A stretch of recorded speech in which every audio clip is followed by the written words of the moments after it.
right, so now we're going to bring up Sam Reilly. She's in her third year as an ambassador from Tallahassee, Florida, and her speech is choosing to be a positive force.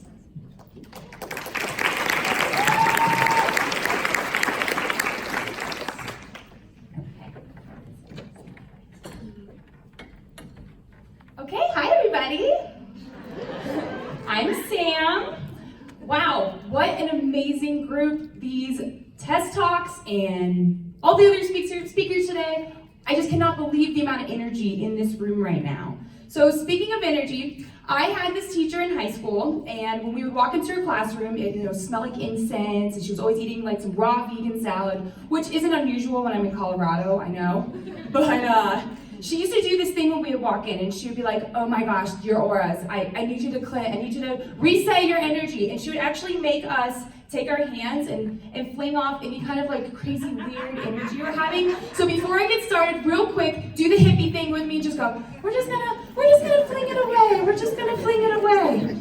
Okay, so good. I mean, we have nothing but positivity in this room now. We got it. We gave it to wherever's in the sky. It's going to rain later, and I don't know who's going to go on, but whatever. Positivity. Is it a choice? Yes. Is it a feeling? I don't know. It starts with a smile sometimes, right? A positive attitude positive attitude isn't always a choice, but the impact that you make with that attitude is. The people you interact with every single day are going to absorb a piece of you. What piece are you going to leave them with? A little background about myself. I have been a bartender / server for the last 12 years. I had my last shift on Monday, and it was awesome. I started working retail at Fleet Feet about a year ago. I coached track and cross country for 2 schools, and then I coached for Fleet Feet. All of these jobs mean that I have really close personal interactions with people. Lots of humans, a lot of days. I've learned a couple things. The first is the attitude that I had when I would go into work as a bartender defined how much money I was gonna make. The second thing was, you guys are a bunch of divas. You guys get all wild when you have to wait way too long for your Diet Coke with 3 limes, light ice, I get it.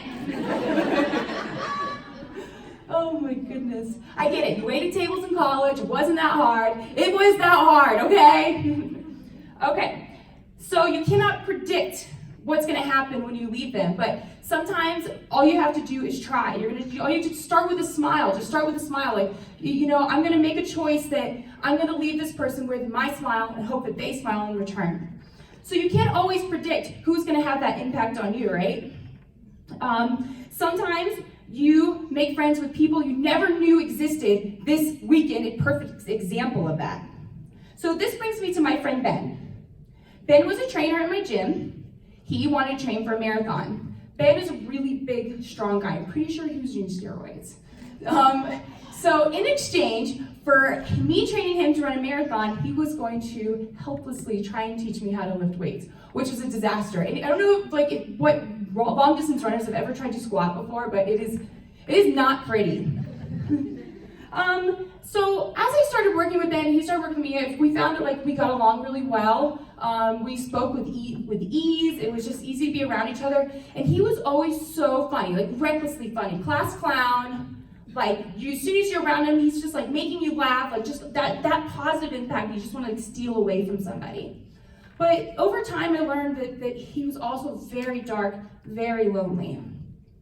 I also learned that he was 3 years sober as a heroin addict, but he was still suffering from alcoholism and not sleeping and just had all of these demons every day that he was just hiding, stuffing down, and just hiding behind this I am positive person.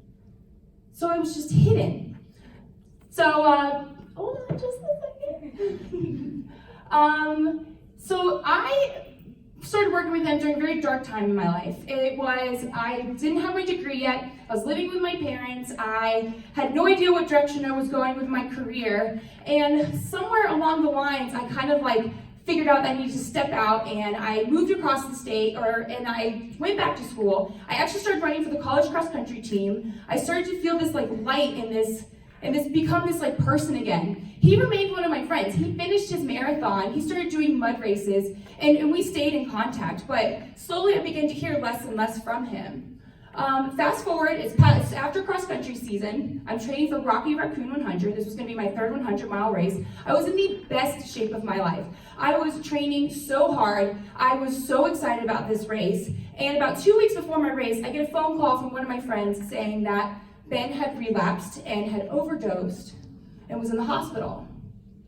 I got in contact with him shortly after he got out of the hospital, and he's like, Sam, I'm gonna get through this, I know how to do this, I got this, it's gonna be okay. Now, Ben was one of those people in my life, and we all have this person where before every race, they're texting you, they're messaging you on Facebook, they're like, you're gonna be amazing, you are so tough, I believe in you so much. He was always that person for me because of that connection we had when I was training him for his marathon.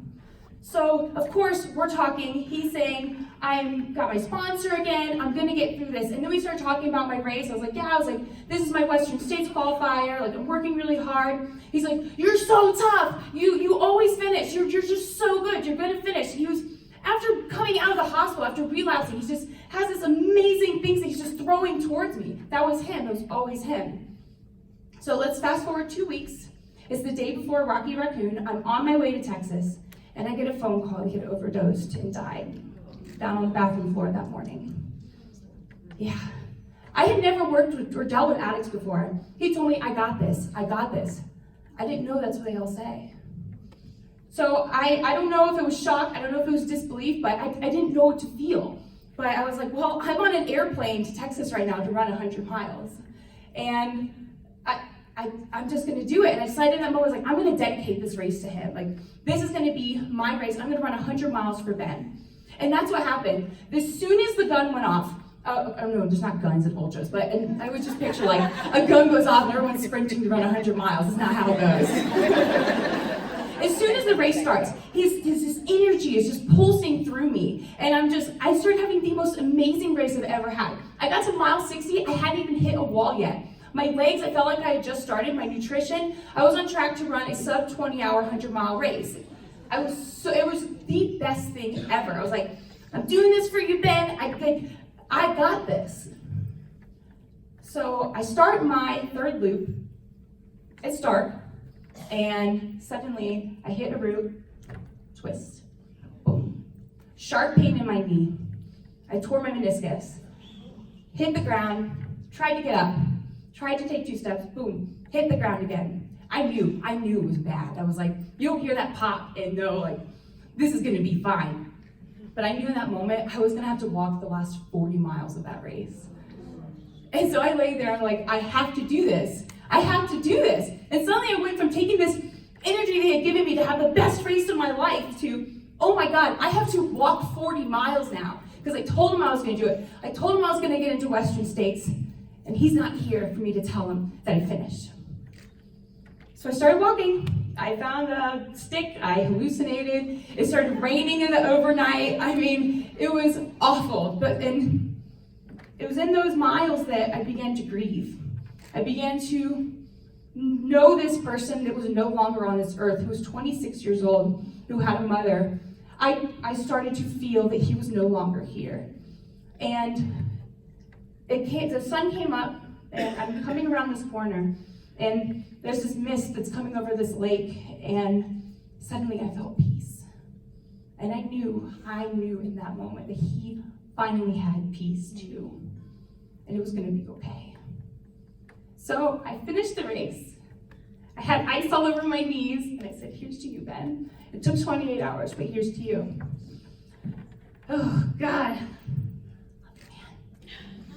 So the reason why I want to talk about that is because Ben made an impact on every single person he met.